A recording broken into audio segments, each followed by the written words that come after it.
आज मैं आपको एक अनोखी रहस्यमय कहानी सुनाऊंगा। अगर आप चैनल पर नए हैं तो अभी सब्सक्राइब कर ले तथा कहानी पूरा देखें। अंत में एक अनोखा रहस्य छुपा है। धन्यवाद। तो सुनिए।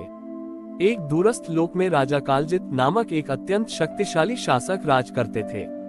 राजा कालजित का नाम इसलिए पड़ा क्योंकि उनका एकमात्र लक्ष्य था विश्व को जीतना। उन्होंने अपनी पूरी नगरी को स्वप्निल नगरी के नाम से बसाया, जो केवल भविष्य की भविष्यवाणी और नियंत्रण पर केंद्रित थी। स्वप्निल नगरी में हर इमारत, हर योजना और हर व्यक्ति का कर्म वर्षों पहले की गई ज्योतिषीय गणनाओं पर आधारित था। लोग वर्तमान में जीना भूल गए थे। वे केवल भविष्य में होने वाली सफलता, आने वाले लाभ या संभावित खतरों से बचने के लिए कर्म करते थे। जल्द ही नगर में एक विचित्र ठहराव, स्टैग्नेशन आ गया। तारांकन कवि ने नई कविता लिखना छोड़ दिया क्योंकि भविष्य में उसकी प्रशंसा होनी निश्चित थी। तारांकन किसान ने खेत जोतना कम कर दिया क्योंकि भविष्यवाणी ने अच्छी फसल का आश्वासन दिया था।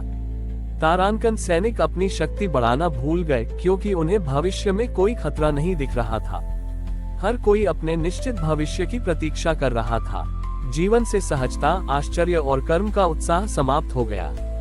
सृष्टि के इस कोने में गतिशीलता, डायनामिज्म रुक गई। राजा कालजित ने अपनी इस सफलता पर गर्व महसूस किया, पर उन्हें डर था कि कहीं ये स्थिरता टूट न जाए। इसलिए उन्होंने भगवान विष्णु की घोर तपस्या की ताकि वे उनके राज्य के भविष्य को अनंत काल तक इसी प्रकार स्थिर कर दें। भगवान विष्णु राजा की पुकार पर प्रकट नहीं हुए, बल्कि एक वृद्ध नेत्रहीन अक्षय ज्ञानी के रूप में नगर में आए। उस ज्ञानी के पास न कोई पोथी थी, न कोई उपकरण। वो केवल अपने हाथों में एक जलता हुआ दिया लिए हुए थे, चाहे दिन हो या रात।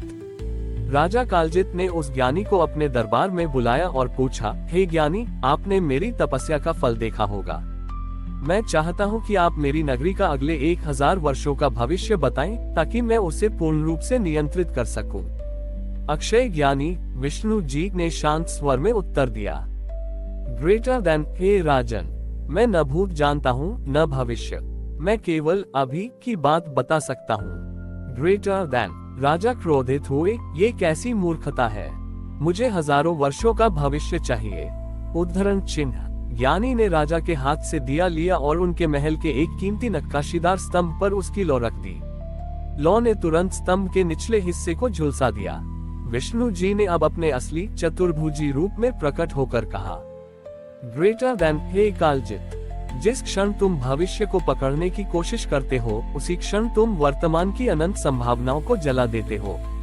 ग्रेटर देन, तुमने अपने राज्य को एक ऐसी बेड़ियों में जकड़ दिया है जहां कर्म का परिणाम पहले से तय है। जब कर्म का फल निश्चित हो जाता है तो कर्म करने का उद्देश्य, पर्पस और उत्साह समाप्त हो जाता है।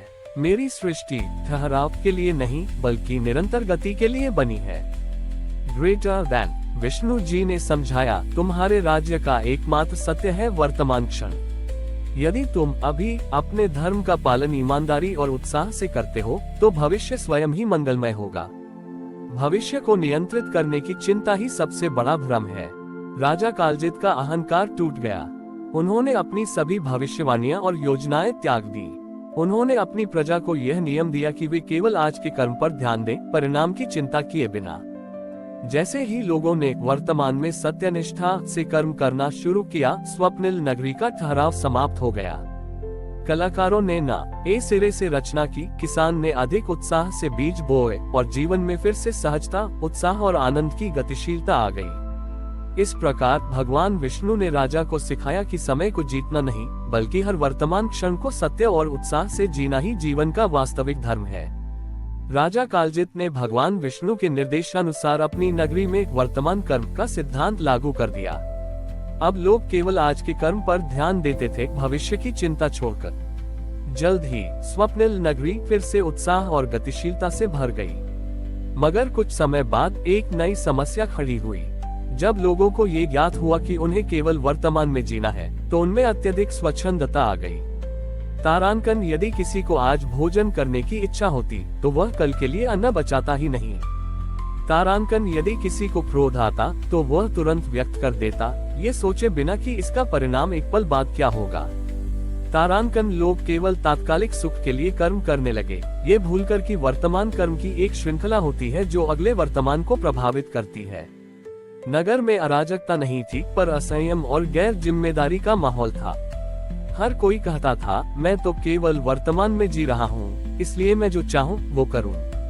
एक शाम राजा कालजित एक नदी के किनारे ध्यान कर रहे थे, जब उन्होंने देखा कि एक युवक ने केवल अपनी तात्कालिक प्यास बुझाने के लिए नदी का मार्ग मोड़ दिया। जिससे पूरे नगर के जल की आपूर्ति खतरे में पड़ गई। जब राजा ने उसे रोका तो युवक ने कहा, महाराज, आपने ही सिखाया है कि केवल वर्तमान में जियो। मुझे अभी पानी चाहिए था, मैंने ले लिया। राजा समझ गए कि वर्तमान में कर्म का अर्थ असंयमित कर्म नहीं है। वह चिंतित होकर उसी स्थान पर घुटने टेक कर बैठ गए जहां उन्होंने पहले विष्णु जी को देखा था। तुरंत ही उस स्थान पर एक श्वेत हंस प्रकट हुआ, जिसकी चोंच में एक छोटा पारदर्शी मणि दमक रहा था। यह मणि स्थिर थी और उसमें कोई कंपन नहीं था। हंस भगवान विष्णु का ही एक रूप ने राजा से कहा, ग्रेटर देन, हे राजन, तुमने भविष्य के बंधन को तोड़ा पर वर्तमान को खुला छोड़ दिया। जो वस्तु केवल बंधन से मुक्त होती है वह बेलगाम हो जाती है। अब तुम्हें संयम के सूत्र को समझना होगा। Greater than. विष्णु रूपी हंस ने उस मणि को राजा की हथेली पर रखा और बोले, ग्रेटर देन तुम्हारा वर्तमान कर्म तुम्हारी सबसे बड़ी शक्ति है, पर उस शक्ति का उपयोग विनाश के लिए नहीं बल्कि निर्माण के लिए होना चाहिए। यह मणि संयम है। ग्रेटर देन सच्चा वर्तमान कर्म वह है जो क्षणिक इच्छा के आधार पर नहीं बल्कि शाश्वत धर्म के आधार पर किया जाता है। संयम वह सेतु है जो तात्कालिक इच्छा और बड़ी ही दीर्घकालिक कल्याण के बीच बनाया जाता है। Greater than. विष्णु जी ने समझाया, वर्तमान में जीने का अर्थ बिना सोचे कर्म करना नहीं है बल्कि बिना चिंता के अपने धर्म के प्रति जागरूक होकर कर्म करना है। हर वर्तमान क्रिया का चयन संयम के प्रकाश में होना चाहिए। राजा कालजित ने उस संयम मणि को अपने सिंहासन का सबसे महत्वपूर्ण आभूषण बना लिया। उन्होंने नगर में ये घोषणा करवाई कि तारांकन, हम वर्तमान में जिएंगे पर हर कर्म संयम के साथ होगा। तारांकन, हमारा अधिकार केवल हमारे कर्म पर है, पर हमारे कर्म का चयन धर्म और संयम पर आधारित होना चाहिए।